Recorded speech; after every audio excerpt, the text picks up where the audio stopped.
resolución ministerial, ya la que aprueba este protocolo, la que hace poner en vigencia este protocolo. Justamente la resolución ministerial es la 0864/2019, ¿ya? A través de esta resolución ministerial entra en vigencia, ¿no? Del 9 de agosto del año 2019. La primera parte nos habla del marco normativo, ¿ya? Este marco normativo está enmarcado en lo que es la Constitución Política del Estado.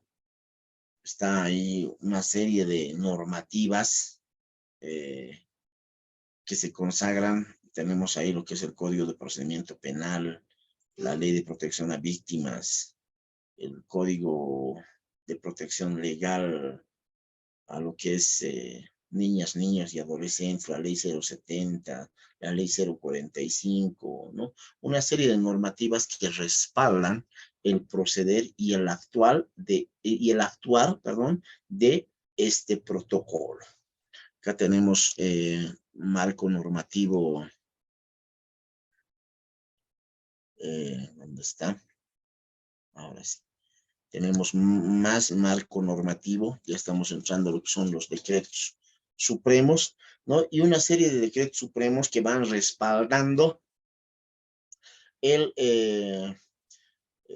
actuar, el lineamiento de este protocolo. Dentro de esos decretos supremos, por ejemplo, está el decreto del reglamento del escalafón, está el decreto sobre el reglamento de la responsabilidad por la función pública, ¿no?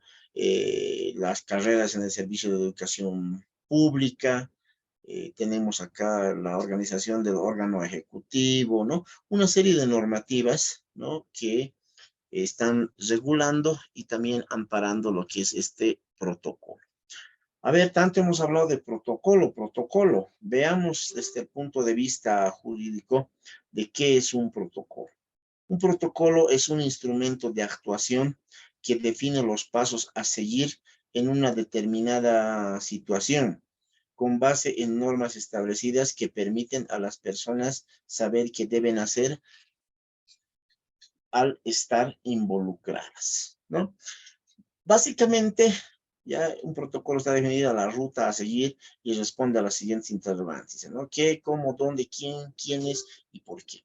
Un protocolo es una especie de guiaje, ¿no? Un protocolo te dice, estas cosas debes hacer, por aquí debes caminar, ¿no? Por aquí, este va a ser tu actuar frente a los diferentes hechos que puedes identificar. ¿Y cuáles son los hechos? Justamente la violencia, ¿no? En el ámbito física, psicológica, sexual, en el ámbito educativo. Cuando te presenta un caso, uno de estos tipos casos, en tu unidad educativa o centro de educación alternativa, lo que tienes que actuar es esto. Eso es lo que nos dice un protocolo. Seguiremos abordando. ¿Cuál es el objeto del protocolo? Como ya hemos dicho, un protocolo te da el guiaje, te da los lineamientos. Dije, no, justamente va a estar también el objetivo en función a eso. Un protocolo, bueno, el objeto de este protocolo es definir los lineamientos, directrices y procedimientos para la prevención. No solo va a ser para actuar, ya cuando ya se ha consumado el hecho, ¿no? Sino también va a ser para prevenir, ¿no? Para prevenir. Acá en este protocolo también nos van a dar una serie de insumos de cómo podemos prevenir un hecho de violencia, ¿no? ¿Cómo podemos detectar? También va a haber una serie de esos elementos. A ver, prevención, actuación, denuncia y protección a las víctimas. Esa es la finalidad, ¿no? En casos de violencia física, psicológica y sexual en unidades educativas y centros de educación especial por parte de cualquier miembro adulto en la comunidad educativa, ¿no? Ya sean directores, maestros, personal administrativo, padres o tutores hacia los estudiantes, niñas, niños y adolescentes. ¿Bajo qué principios ya se rige este presente protocolo? ¿Cuáles son los principios que orientan ¿no? La realización de este protocolo. El interés superior de la niña, niño y adolescente. Esto hemos visto en lo que es la ley 548, ¿no? De que hay un principio de interés superior que se debe priorizar por encima de todas las cosas, ¿no? La situación, la integridad, ¿no? Tanto física, psicológica, sexual, se debe precautelar, se debe proteger de toda niña, niño y adolescente. Debe haber un interés superior. El otro principio es la cultura de paz. La cultura de paz es aquella que se va generando, ¿no? En la sociedad se tiene que ir generando, de evitar, pues, conflictos, sino de dar una solución de forma pacífica y armónica y fortalecer lo que es la convivencia armónica. El otro principio es la lucha contra el racismo y toda forma de discriminación. Esa parte también hemos hablado, ¿no? Respeto a la identidad, integridad, dignidad, prioridad absoluta y atención preferente. Por tratarse, ¿no? De una niña, niño y adolescente, por tratarse que goza de una protección especial, llamaremos así, por parte del Estado, la sociedad y la familia, que están encomendados de acuerdo a la ley 548, debe existir esa protección, ¿no? Del Estado, la sociedad y la familia, hay una corresponsabilidad. Por tratarse de un interés superior, tiene que otorgarse una prioridad absoluta y atención preferente. La equidad de género e igualdad de derechos. También es otro de los principios. Desarrollo integral, oportunidad y celeridad en la prevención y atención. Celeridad es el principio, va relacionado con lo que es el principio de inmediatez, ¿no? De que tiene que darse un curso rápido, ¿no? No estancarse, ¿no? En el momento de prevenir o en el momento de atender. Corresponsabilidad de los miembros de la comunidad educativa, ¿no? Existe una responsabilidad compartida entre los diferentes miembros, ¿ya? Nos referimos al plantel administrativo, director, los colaboradores, docente, padres de familia y también, ¿por qué no? Tiene que existir una corresponsabilidad por parte de los estudiantes. Principio de participación también está inmerso dentro de este. ¿Qué es violencia? A ver, veamos qué es violencia. No definiremos ya qué es violencia. Violencia, dice, constituye ya toda acción u omisión, ¿no? Esta parte hemos hablado también en algunos normativas, que violencia no siempre va a ser algo que vas a hacer, sino también violencia se constituye algo que no haces o dejas de hacer, ¿no? Algo que no haces pero, y dejas de hacer, pero que tenías que hacer. ¿Se entiende?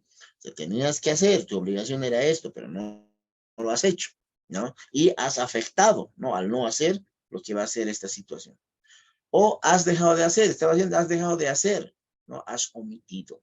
Entonces, también puede existir violencia por omisión. Por eso, violencia es toda acción u omisión, por cualquier medio, que ocasione privaciones, lesiones, daño, sufrimiento, perjuicio en salud física, mental, afectiva, sexual, desarrollo deficiente e incluso la muerte de la niña, niño, adolescente. Eso está consagrado en lo que es la ley 548. ¿Qué es violencia física? ¿No? Es toda acción intencional que ocasiona lesiones, daño o sufrimientos físicos, internos, externos o ambos, temporales o permanentes a las personas agredidas, que se manifiesta de forma inmediata o a largo plazo, ¿no? Son lesiones, son daños, son sufrimientos físicos, ¿no? Por eso es violencia física, ya tiene que perpetrarse en la integridad humana, ¿no? Ahora, estos pueden dejar daños físicos internos o externos. No siempre una violencia deja daños físicos siempre externos. Puede generarse externos. Tal es el caso de equimosis, hematomas, heridas abiertas, heridas contusas, escoriaciones, rasguños, etcétera, ¿no? O puede generarse también lo que son daños internos, traumas internos, que no van a ser visibles, ¿no? A palpación o a simple vista. Puede ser que hayan dañado la parte del abdomen, ¿no? la parte de la caja torácica o la parte del cráneo, ¿no? Que va a sufrir un daño interno, ¿no? Que puede desenlazar a veces inclusive con saldos muy fatales, ¿no? Pueden ser visibles, dice ahí, pueden manifestarse de forma inmediata o a largo plazo, ¿no? A veces hay daños que de repente ese rato no van a salir, pero puede manifestarse a largo plazo, ¿no? Empleando, dice, la fuerza física, armas o cualquier otro medio, ¿no? La violencia física tiene que ser perpetrado, ¿no? Usando la fuerza física, ¿no? O armas o cualquier medio, ¿no? Puede ser algún palo, un cable, alguna manguera, etc.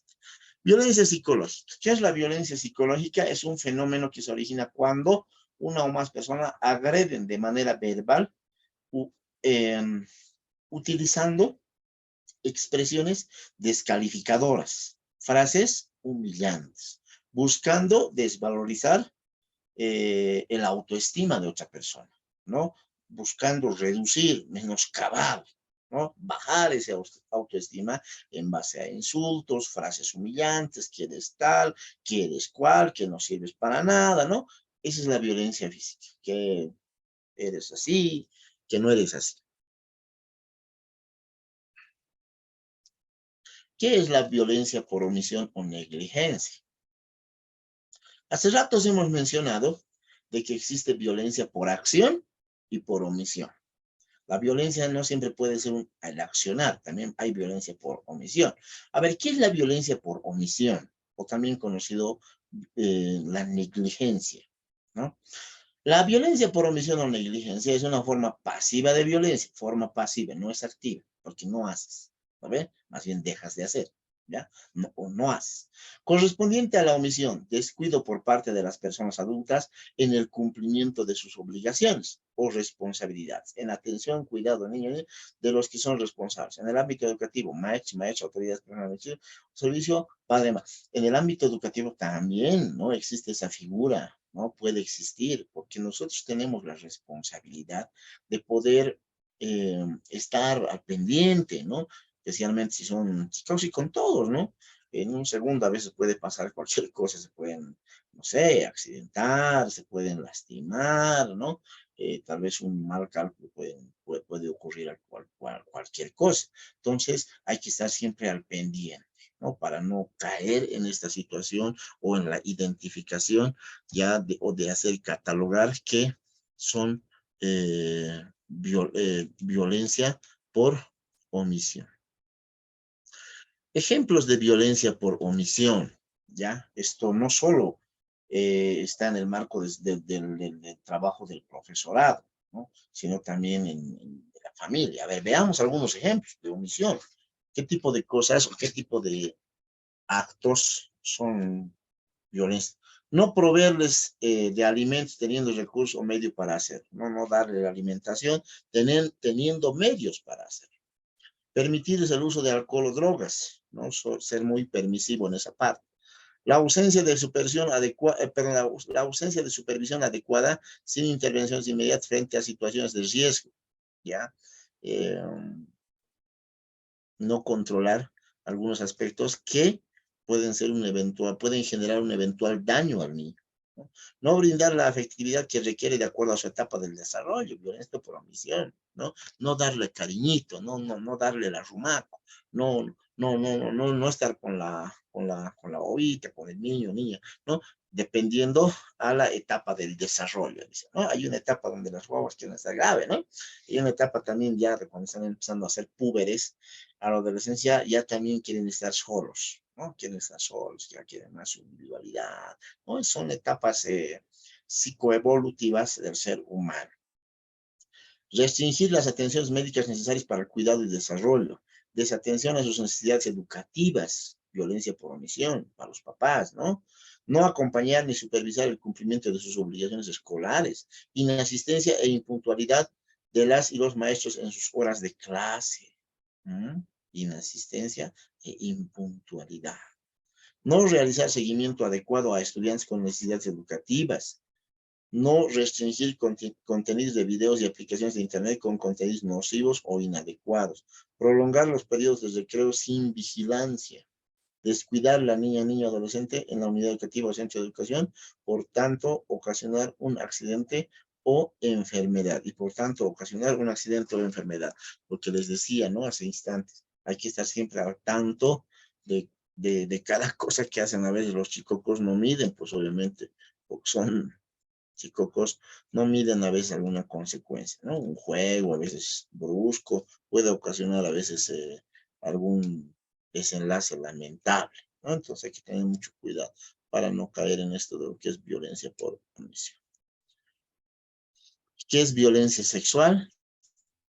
Constituye toda conducta tipificada en el Código Penal que afecta a la libertad e integridad sexual de una niña, niño o adolescente. La violencia sexual ejercida contra la niña, niño o adolescente o la tentativa de consumar algún acto sexual se considera un delito y por consiguiente una vulneración a los derechos fundamentales. Tenemos también acá otro concepto de violencia. Es toda acción, dice, violencia sexual, que involucra a una niña, niño en una actividad de naturaleza sexual o erotizada, que por su edad y desarrollo no puede comprender totalmente y que no está preparado para realizar o no pueden consentir libremente. Dentro de la violencia sexual, y hay que tener mucho cuidado este aspecto, ¿no? Y recomendar a los estudiantes, especialmente varoncitos, a veces a razón de juego, realizan, ¿no? Algunas acciones que posteriormente no puede desencadenar, ya puede desencadenar alguna denuncia. Ya reciencito tengo un caso relacionado a eso, ¿no? Un toqueteo que lo están toques, ¿no? Entonces ya se puede inclusive tener esa connotación de violencia sexual, ¿no? Toqueteos, dice, ¿ve? Caricias, manoseos o acercamientos de una persona hacia una niña, niño o adolescente, consentidos o no por parte de la víctima. Estos toqueteos pueden ser sobre cualquier parte del cuerpo y no exclusivamente en las zonas íntimas, como los senos, área genital o nalgas, ¿no? Entonces hay que tener mucho cuidado. Nosotros como docentes, obviamente, pero más recomendación a los chicos para que no incurran, porque no nos olvidemos que este protocolo no solo es de actuación, sino es también de prevención, prevenir un suceso que de repente puede ser fatal, ¿no? Forzar a una niña, niño, adolescente a tocar sus partes íntimas de la persona agresora o de otros. Hacer insinuaciones o comentarios de tipo sexual respecto a su cuerpo o apariencia. Exposición o facilitación a ver pornografía en revistas, películas, internet. Masturbarse delante de las niñas, niños y adolescentes. Tener relaciones sexuales con penetraciones o no. Utilizar el chantaje, amenaza para abusar sexualmente a una niña, acosar, hostigar sexualmente, seducir, manipular emociones o enamorar a una niña, niño, adolescente, ¿no? Se constituye un acto de violencia sexual. Uso de palabras eróticas y propuestas verbales sexuales. La invención de juegos con la finalidad de que la o el estudiante muestre o toque partes de su cuerpo. Espiar a la o el estudiante cuando se encuentra en el baño o mientras se cambia de ropa. Insinuaciones o comentarios respecto a su vida y prácticas sexuales privadas, ¿no? Estas acciones pueden constituirse ya como una manifestación de la violencia sexual. ¿Dónde estamos? Ya. También, ¿no? También, ya. Acá tenemos lo que son los delitos contra la libertad sexual y estos están consagrados en el Código Penal, ¿no? A ver, por ejemplo, tenemos acá la violación, ¿ya? Que tiene una pena, ¿no? Se sanciona con una pena privativa de libertad entre 15 a 20 años, pero esto tiene su agravante en el caso de que sea consumado contra una niña, niño o adolescente, ¿no? Tiene su agravante. Violación de infante, niña, niño o adolescente, ¿no? Ahí está, con la pena de 30 años, ¿no? La pena sin derecho a indulto, en el caso de tratarse de niño, niña, adolescente. Tenemos acá delitos contra la integridad sexual, el acoso sexual, el estupro, tenemos el abuso sexual, ¿no? Trata de personas, proxenetismo, tráfico de personas, infanticidio, delitos contra la libertad sexual e integridad sexual, la pornografía, ¿no? Esos son los delitos que están consagrados en el Código Penal respecto a violencia sexual. Ahora veamos el aspecto de cómo detectar la violencia en el ámbito educativo. A ver, acá hemos dicho que el protocolo nos da una especie de guiaje, ¿no ve? Nos da una especie de lineamiento, una especie de ruta.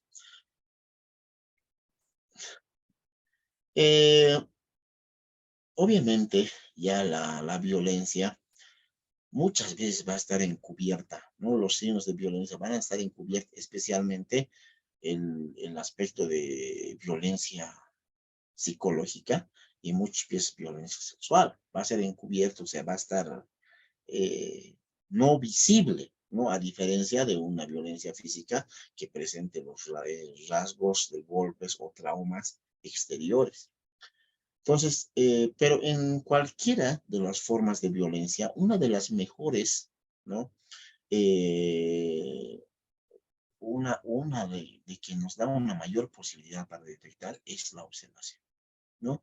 Observación de indicadores, ¿ya? Tanto físicos como también emocionales y también de comportamiento, ¿no? Que se presentan en las personas, ¿ya? Indicadores físicos, justamente para poder detectar, ¿no? La violencia física, ¿no?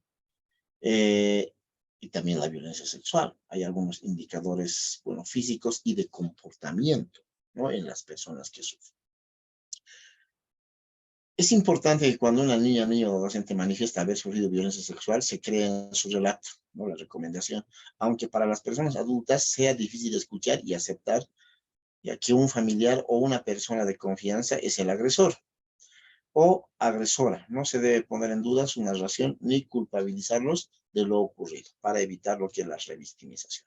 Una de las recomendaciones principales que nos está dando este protocolo, entonces, es creer siempre en su versión, ¿no? Creer siempre, no poner en duda la versión que hacen el relato que cuentan las niñas, niños o adolescentes.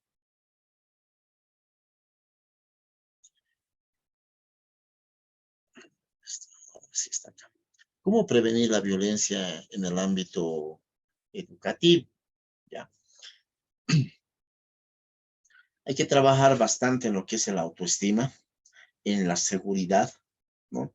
En que ellos tomen sus decisiones, en que ellos de manera consciente, ¿no? De manera libre y autónoma, ¿no? Vayan adquiriendo distintos valores de respeto, de igualdad, del trato digno, de vivir en una cultura de paz, ¿no?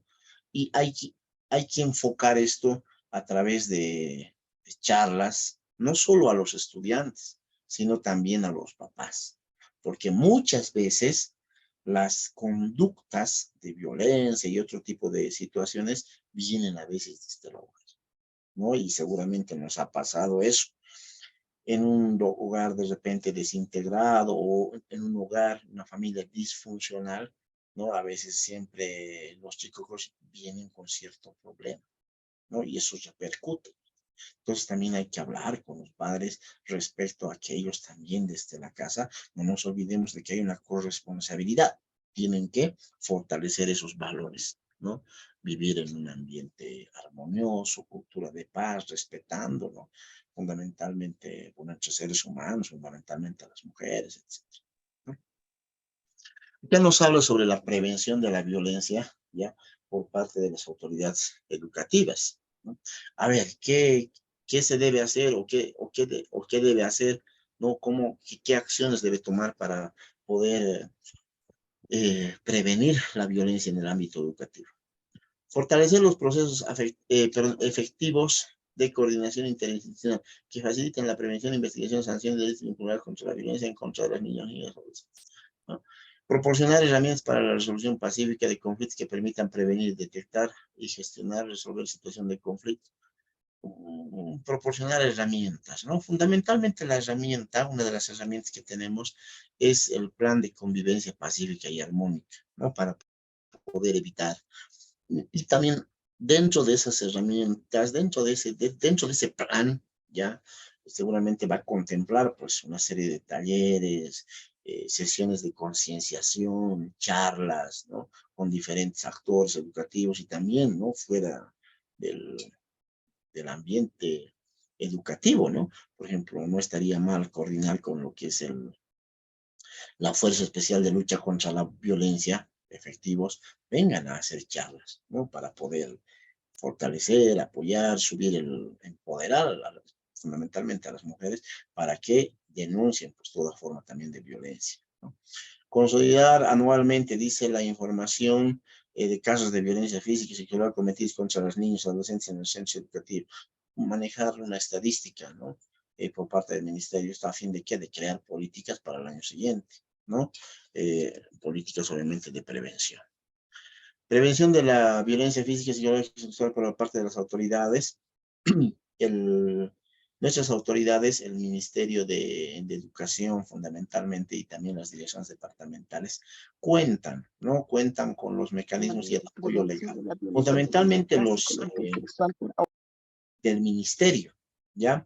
Que tiene su equipo jurídico, su equipo de asesoría legal, que justamente tiene que ponerse manos a la obra si quieren, ¿no?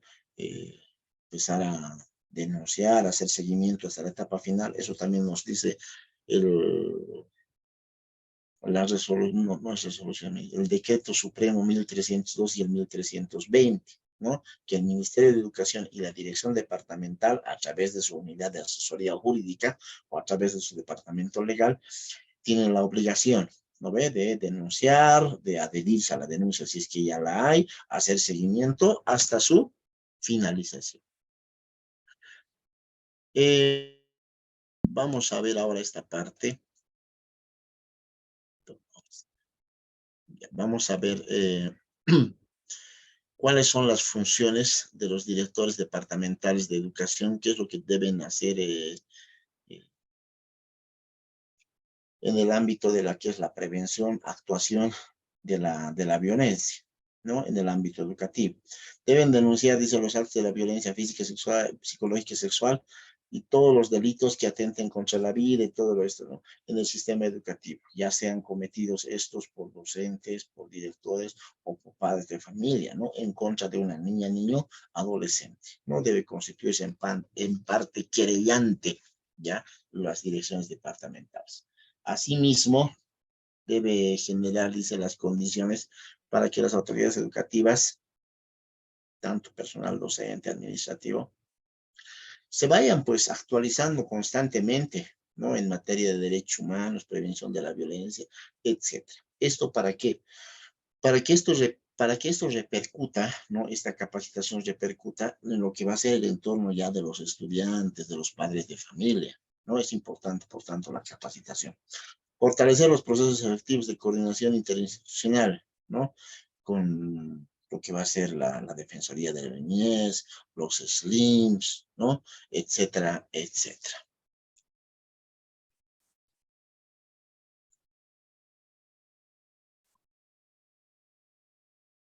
¿Cuáles son las obligaciones ahora, ¿no? ¿Qué acciones deben tomar los directores, ¿no? Los directores distritales de educación? ¿Ya? Deben supervisar el funcionamiento de las unidades educativas, ¿no? O centros de educación especial que estén en el ámbito de su jurisdicción, ¿no? Luego deben hacer el seguimiento, ¿no? A la construcción de los planes de convivencia pacífica y armónica, ¿no? En las unidades educativas. Deben dar ellos los lineamientos, ¿no? Deben dar el aconsejamiento, deben hacer el acompañamiento. Deben hacer el seguimiento, los directores digitales, lo que es la aplicación del reglamento de faltas y sanciones, ¿no? En la resolución suprema 21-24-14, ¿no? Del 93 que hemos abordado. Porque esta norma regula, ¿no? El aspecto disciplinario del docente y del personal administrativo. Y A conocimiento de una falta grave, ¿no?, relativa a la violencia física, psicológica o a la comisión de un delito de orden sexual por parte de algún miembro, ya sea plantel docente o administrativo, debe ya informar, ¿no? Debe informar, ¿no?, para al poner en conocimiento del director departamental para que este hecho, ¿no?, ya sea denunciado a través de asesoría jurídica por la dirección departamental, ¿no? Su informe, su función es eso, ¿no? ¿Por qué no puede? Porque las direcciones distritales no tienen un departamento de asesoría jurídica, ¿no? No tienen acompañamiento de un abogado, no sé que el director digital sea abogado, pero sí las direcciones departamentales ya cuentan ya con un departamento de asesoría jurídica, quien tiene que hacer ya la querella correspondiente o en todo caso, si es que ya se ha aperturado el caso, adherirse a lo que va a ser la querella, ¿no? Veamos ahora medidas de prevención, ya qué tipos de medidas de prevención nos emana este protocolo. Todos los miembros de la comunidad educativa deben fortalecer las siguientes acciones de prevención de la violencia física, psicológica y sexual. Promover y apoyar la formación del plan de convivencia pacífica y armónica. Fortalecer la formación de valores como el valor del respeto, dignidad, igualdad, inclusión, responsabilidad, libertad, etcétera, ¿no? Dentro de los estudiantes y también los padres de familia, ¿no? A fin de que esos valores sean respetados, sean practicados, ¿no?, por toda la comunidad educativa. Cuestionar los antivalores como la discriminación, la intolerancia, la violencia, el etnocentrismo, ¿no? Cuestionar, no dejar pasar, no ser permisivos en esa parte. Fomentar el desarrollo de habilidades para la vida y resolución pacífica de conflictos. Proponer estrategias que permitan fortalecer la convivencia pacífica y armónica, promover una cultura de respeto a la diversidad, aceptar el conflicto como una parte natural de la vida e incentivar a su resolución de manera pacífica, ¿no? El conflicto por esencia siempre va a existir, ¿no? Pero lo ideal, ya cuál es el fin mayor o la intención mayor del ser humano y de nosotros fundamentalmente es pues buscar una solución pacífica, ¿no? A ese conflicto, ¿no? A ese problema, en el marco de lo que es la cultura de paz. Veamos. Ahora, todos esos aspectos que hemos hablado han sido pues de lo trabajado. Ahora veamos lo que es la actuación. Ya, se ha dado el caso, se ha suscitado el caso. Eh, para poder detectar, ¿no? Para poder al menos detectar la probabilidad de un hecho de violencia, existen indicadores físicos, ¿ya?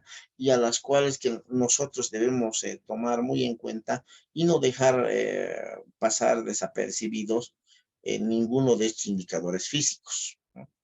Dentro de estos indicadores físicos están, por ejemplo, lo que es la pérdida de control de esfínteres, marcas indelebles u otras, ¿no? Marcas indelebles, un hematoma, ¿no?, etcétera. Los moretones, ya contusiones. En caso de una violencia sexual, por ejemplo, puede existir sangrado en la parte de los genitales, ¿no? O dificultades para caminar y sentarse. O, en el peor de los casos, puede derivar en el embarazo en la adolescente, ¿no? En el caso de las mujeres.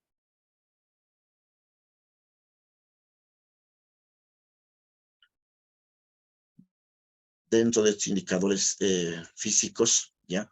Por ejemplo, tenemos trastornos alimenticios, ¿no? Que hay un desorden alimenticio, que no quiera comer o que quiera comer en exceso, ¿no? La pérdida de control de esfínteres, marcas indelebles, moretones, ¿no? Ya vimos eso en el caso de violencia sexual, sangrado a la parte de los genitales, ¿no? O dificultad para caminar o sentarse. Los indicadores psicológicos, a ver qué tipo de indicador psicológico se puede presentar, ¿no? Cuando una persona está sufriendo violencia, ya sea física, ya sea psicológica o de repente sexual. dificultades en la concentración, ¿no? En la somatización, dolores de cabeza, mareos, desmayos, sensación de ahogo, vómito, entre otros. Tristeza permanente, ¿no? Un estudiante que no era normalmente así, pero resulta que de un tiempo a esta parte ya no quiere salir ni al recreo. Se sienta ahí, no quiere conversar con nadie, evita, ¿no? Evita poder conversar. Mentiras, tartamudeo, empieza a inventar, ¿no? Para poder, qué sé yo, despistar, camuflar, alguna uso de vestimenta inadecuada para el clima, ¿no? Para ocultar algunas lesiones. Hiperactividad, nerviosismo, trastornos de sueño, no duerme bien, temores nocturnos, sensación de miedo, conductas agresivas, ¿no? De pronto se ha vuelto agresivo, en el momento no es así, ¿no? Repele, ¿no? Hay miedo a estar solo o sola, intento de suicidio o autolesiones. No sirve para nada, esto me ha pasado, ahora sí ya no sirve, no empieza a autolesionar. Ya no quiere. Ha estado hablando bien, pero de pronto no, huye. Aislamiento social, pudor excesivo, retrocesos conductuales, ¿no? Orinarse en la cama, a chuparse el dedo, o sentimiento de culpa, ¿no? Son algunos indicadores psicológicos, emocionales.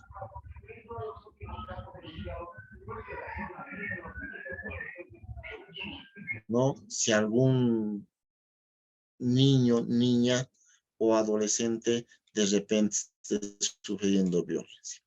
Ahora vámonos con las rutas, ¿no? Ahora veamos con las rutas, con la actuación, ¿ya?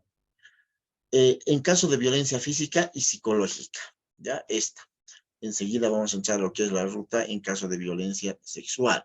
Violencia física y psicológica, cometido contra estudiantes en unidades educativas, ¿no? A ver, cualquier miembro de la unidad educativa puede detectar casos de violencia y denunciar ante instancias correspondientes, cualquiera. Puede ser el director, puede ser el profesor, puede ser tal vez el consejo o un padre de familia, ¿no? Está en la obligación de denunciar o de hacer conocer. Ya. Detección cualquiera lo puede hacer, ¿no? Ahora, la detección lo puedes hacer, a ver, puede ser por tres formas, ¿no? Tres formas. Una, por el relato de la víctima, ¿no? La víctima ha relatado, me pasó esto, esto, esto, esto. Otra, cuando al agresor o agresora se le ha encontrado infragante, ¿no? Ya hemos detectado, está consumando el hecho, ¿no? Está golpeándole, qué sé yo, ¿no? O también puede ser la otra forma de detectar a través de los indicadores, ¿no? Por observación de los indicadores que hemos visto. A ver, este estudiante me está llamando la atención. Parece, aparentemente ha sufrido violencia, ¿no? A ver, este indicador va, este indicador va, este indicador va. ¿Qué debemos hacer? Ya, cualquiera de esos tres casos que se ha presentado, ¿qué debemos hacer? Debemos comunicar a la directora o director, ¿ya? Claro, siempre y cuando no sea o sea, el director o la directora, siempre y cuando no sea el agresor. Porque si el director o directora es agresor, no le vas a comunicar a él, sino vas a comunicar ya al director distrital, ¿no? Y ahí lo dice. Si la directora o director es el agresor, comunicar directamente al director distrital. O, en todo caso, a la Defensoría de la Niñez y Adolescencia, ¿no? Ya, hay una recomendación también. Se tiene que detener, ¿no? La agresión en caso de que usted presencie el hecho de violencia, ¿no? Luego se tiene que detener, no va a estar, o sea, la agresión no puede continuar, ¿no? Tiene que parar la agresión y luego ya poder detener. Hay otra recomendación también. Bueno, estas recomendaciones más para las autoridades. Se tiene que mantener siempre la confidencialidad, dice, para evitar la revictimización de la niña, ¿no? Y también se tiene que mantener la confidencialidad si es que tenemos algún, qué sé yo, testigo o alguien que esté relatando, ¿no? Y ayudando, ¿no? En lo que va a ser la investigación. Ya. Esa es la primera parte, detección. Veamos la segunda parte, ya el paso 2, actuación y protección. Se debe comunicar, ya, se debe comunicar una vez que ya tiene conocimiento el director, hemos dicho, ¿no? Siempre y cuando. Supongamos que, a ver, que no es el director el agresor, ¿ya? Ya le han comunicado al director. Ahora, el director mantiene comunicación a dos elementos. Primero, al padre-madre, ¿no? Lo comunica. Y segundo, a lo que va a ser la defensoría. Claro. Va a comunicar a la madre-padre siempre y cuando también la madre, el padre no sea agresor, ¿no? O el tutor, ya siempre y cuando ellos no sean los agresores. Si son los agresores, obviamente no vas a comunicar a ellos, ¿no? Una vez que has identificado, tomar conocimiento, ¿no? Tú vas a comunicar directamente a lo que va a ser la Defensoría de la Niñez y Adolescencia. Ahora, sobre eso se tiene que otorgar una serie de medidas de protección hacia el menor. El director es el que dispone, ¿no? Contención a la niña, niño y adolescente, víctima o testigo que decide relatar el hecho de violencia, ¿no? Se tiene que proteger, se tiene que siempre guardar en reserva su identidad, ¿no ve? Y también si es que la niña, niño se está contando, evitar la revictimización. El director también tiene que garantizar la permanencia de la o el estudiante en la unidad educativa, ¿ya? Debe garantizar, excepto que la autoridad competente, ¿no? Ya sea el juez de menor o la defensoría, ¿ya? Disponga lo contrario, ¿no? Disponga lo contrario. O sea, diga, no, no es adecuado que siga quedándose acá, por esta razón. Muy bien, vamos a disponer el traslado inmediato, ¿no? O el cambio inmediato, etc.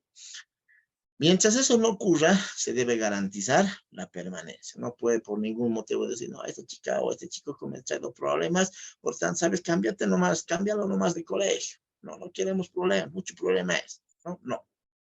Ah, puede estar un tiempo ausente, ¿no? La reposición, ¿no? El emocional, tanto física, no es rápido, no va a ser rápido. En ese caso, muchas veces tal vez se va a ver obligado de poder eh, abandonar, no abandonar, sino faltar, ¿no? Temporalmente, por algunos días, por algunas semanas, ¿no? Ahora, para poder reactivar, reencaminar, el director tiene que disponer a los docentes lo que es también la adaptación curricular, ¿no? La adaptación curricular. Asimismo, el director, ya como medida de protección, debe apoyar el cumplimiento de las medidas de protección establecidas por la Defensoría, por autoridad competente, garantizando el ejercicio del derecho a la educación, ¿no? Solamente cuando hay este tipo de cosas, la Defensoría o el juez, ¿no? Dispone una serie de medidas de protección, ¿no? La prohibición qué sé yo, ¿no? De que el agresor se acerque, de que esté por ahí, ¿no? De que esté llamando por teléfono, esté amenazando, etcétera. Entonces, el director también debe garantizar, apoyar el cumplimiento de esas medidas de protección. Asimismo, el director debe, debe solicitar el apoyo psicológico, ya, si es que así la víctima lo requiere, ¿no? Debe solicitar, ¿no? Un apoyo psicológico si es que la víctima así lo requiere.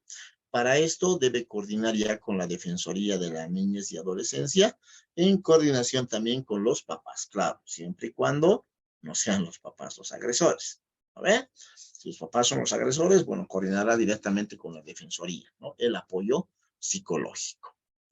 Ya, hemos dicho que la Defensoría, la Defensoría toma conocimiento gracias al informe del director, ¿no ve? Toma conocimiento, siempre y cuando el director no sea el agresor, ¿ve? Siempre y cuando no sea. Si es el agresor, seguramente la distrital igual va a tomar contacto con lo que es la Defensoría. qué es lo que hace la Defensoría? Ya, la Defensoría primero va a evaluar, ¿no? el, el caso, va a evaluar. Si la Defensoría considera que la falta cometida no constituye infracción ni un delito, o sea, se ha reportado algo, una falta que no es infracción, tampoco es delito. En una normativa anterior o anteriores normativas hemos visto cuál es la diferencia entre infracción y un delito, ¿no? O falta y un delito. ¿Qué es una falta? La falta es una transgresión a la ley de menor gravedad, ¿no ve? La falta. ¿Y qué es un delito? Un delito es aquel que está consagrado en el Código Penal, ¿no? Sería ya pues una transgresión de mayor gravedad. Y sobre todo, ¿cuál es lo esencial para que sea delito? Que esté especificado, tipificado en el Código Penal. Ya.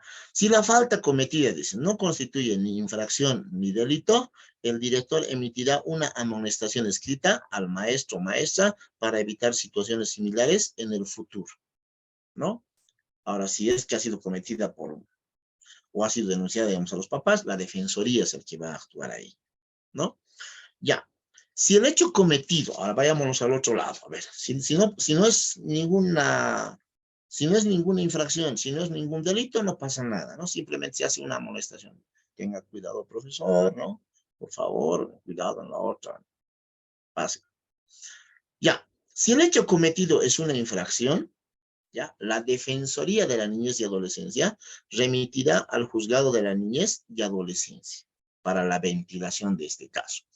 Y para eso, ya la ley 548 nos habla ya cuál es el procedimiento, ¿no? Y cuáles son las infracciones. ¿Qué cosas son conocidas o tipificadas, si quieren, como infracciones? Si es así, se va a un juzgado en materia de niños y adolescencia. Ahí ya se va a hacer la investigación, el proceso y lo van a sancionar, ¿no? ¿Ya? Infracción, tienen sus sanciones. Menores, no es caso, porque solo es una infracción. Ahora, si se presume que el hecho es un delito, ya si se presume de que, caramba, no, es un delito, ya, o sea, lesiones graves y gravísimas, qué sé yo, ¿no? Tentativa, no sé de qué, ya. Es un delito, se procederá, dice, a la denuncia ante autoridad competente. La Defensoría lo que va a hacer es ya la denuncia, ¿no? Viene a la policía o viene a la fiscalía para la apertura del caso, ¿no? La o el director, dice, de la UE realiza el seguimiento, todo el procedimiento e informa al director distrital, ¿no? En ambos casos, si se va a lo que es al juzgado del menor, igual informa el director y tiene que hacer seguimiento. Si se va a lo que va a ser la fiscalía, ¿no? El seguimiento, informa a la dirección distrital. ¿Para qué? Para que la dirección distrital también informe a la departamental. La departamental se constituya en parte querellante, ¿no? Se adhiera a lo que va a ser la denuncia que se va a aperturar. Ese es el procedimiento, ¿ya? Ese es el procedimiento, queridos colegas, en casos, ojo, en casos de denuncia física y psicológica cometido contra estudiantes de unidades educativas y centros de educación. Ahora veamos el otro panorama, la ruta número 2, ¿ya? Ruta número 2. Esta ruta número 2 es para casos de violencia sexual. Los otros eran para violencia física, psicológica. Esta es violencia sexual, cometido contra estudiantes de unidades educativas. A ver, tiene muchas cosas en común, ¿ya? Tienen muchas cosas en común. A ver, la primera cosa en común es la detección, ¿no? La detección se puede realizar de acuerdo a las tres formas también que anteriormente hemos mencionado. Uno, cuando se ha sorprendido en el hecho, ¿no? Infragante, como veis lo denominamos con manos en la masa, ¿no? Infragante, puede ser un hecho eso. Claro, cuando hay eso, tienes que parar también la agresión, ¿no? Parar la agresión y proceder con lo que corresponde.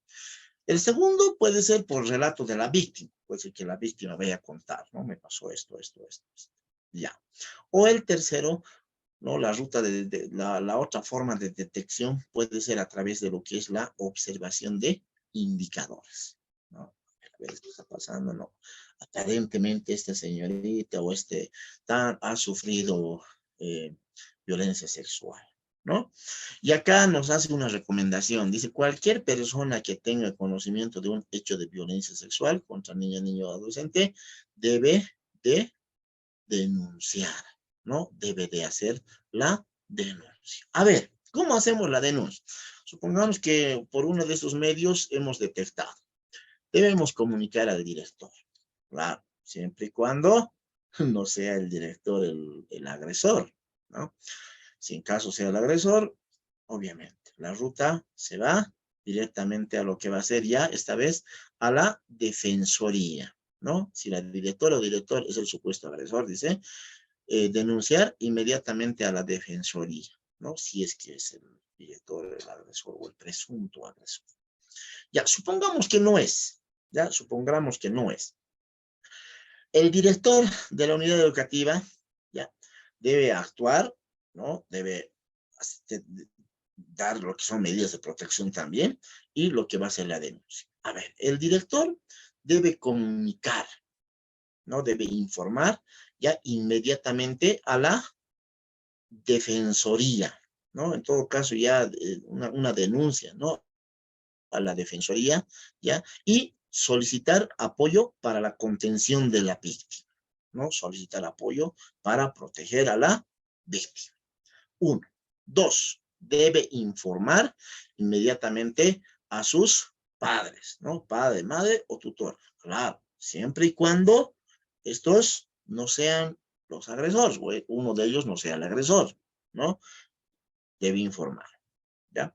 Ahora, uno de ellos puede ser agresor, entonces hay que informar pues a la madre, ¿no? Ya. Luego, tiene que informar inmediatamente al director distrital, ¿ya? Informar al director distrital, informar inmediatamente, ¿no? ¿Para qué? Para que el director distrital ya informe, ¿no? Inmediatamente a la dirección departamental y la dirección departamental, ya hemos dicho, ¿no? A través del departamento de asesoría jurídica, del departamento legal, haga la denuncia o se adhiera a la denuncia, ¿no? Que va a hacer la defensoría, porque la defensoría ahí te vamos a ver qué tiene que hacer, ahí te vamos a ver. Ya. En caso de emergencia puede ocurrir, ¿no? De que necesitemos ayuda médica, ¿no? En caso de emergencia médica, en caso de requerir, acompañar a la víctima al centro de salud más cercano. Dice acá una recomendación para directores, no delegar a una maestra o maestro que de confianza de la víctima. Delegar, ¿no? Pero fundamentalmente acompañar. Ya. ¿Qué hace la defensoría? ¿Qué hace la defensoría? La defensoría, una vez que ya va a admitir, ¿no? Tiene que, bueno, entrar en coordinación con lo que va a ser la madre y el padre, o la madre o el padre, claro, siempre y cuando ellos no sean los agresores, ¿no? O uno de ellos no sea agresor, debe denunciar ante el Ministerio Público, ante la Fiscalía, ¿no? Para lo que va a ser la apertura del caso. Las defensorías siempre tienen, ¿no? La gran mayoría tiene a veces su apoyo legal. Pues ahí va a colaborar bastante, ¿no? En esa denuncia se tiene que adherir lo que va a ser el departamento jurídico de las direcciones departamentales, ¿no? Ya va a haber una adherencia ya. Ya el proceso, en otras palabras, se va a armar. Ya, eso es en cuanto a denuncia. Ya la fiscalía ya lleva lo que es el procedimiento, ¿no? Etapa de investigación, etapa, actos preliminares, preparatorio y todo. Ya la fiscalía, ya en el marco de lo que es el proceso penal, ya hacen ese trabajo. Medidas de protección. ¿Qué debemos hacer? ¿Qué tipo de medidas de protección se debe dar a los que van a ser víctimas?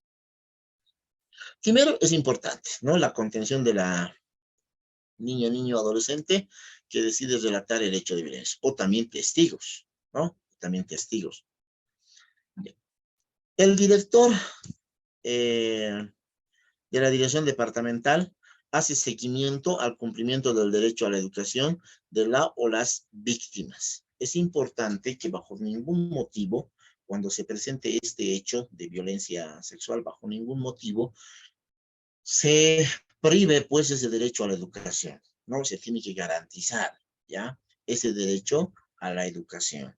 Ya no puede aislarlo, ¿no? No puede sacarlo fuera de la unidad educativa, como en el anterior caso que hemos visto, a no ser de que la autoridad competente disponga lo contrario, ¿no? Puede ser que como una medida de protección también se disponga que el estudiante sea removido, puede ser, ¿no? Pero mientras eso no ocurra, se debe respetar ese derecho a la educación.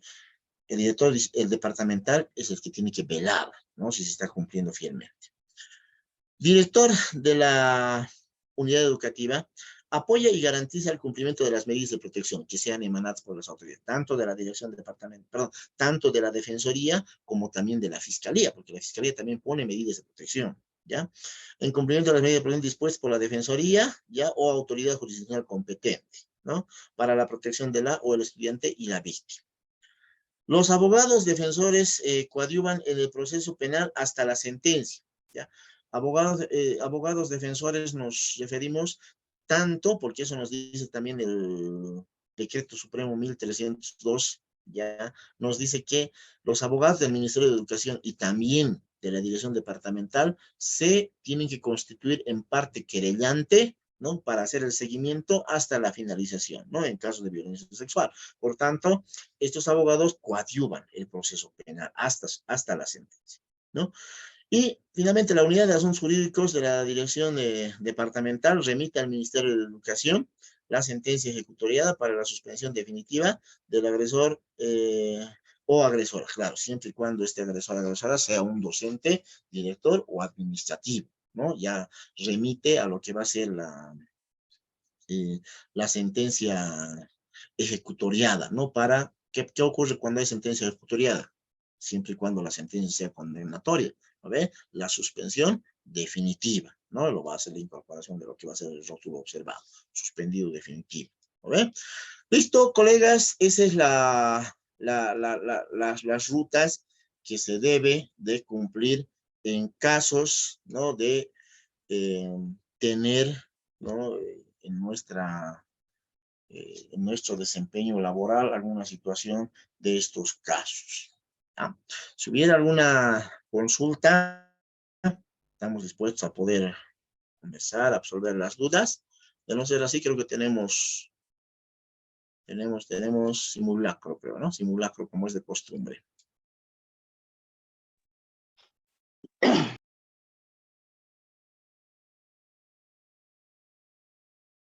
Ahora sí, a ver, hagamos mientras, tal vez hay alguna consultita, hagamos el enlace. Licenciado Efraín, tal Doctor, vez alguna situación.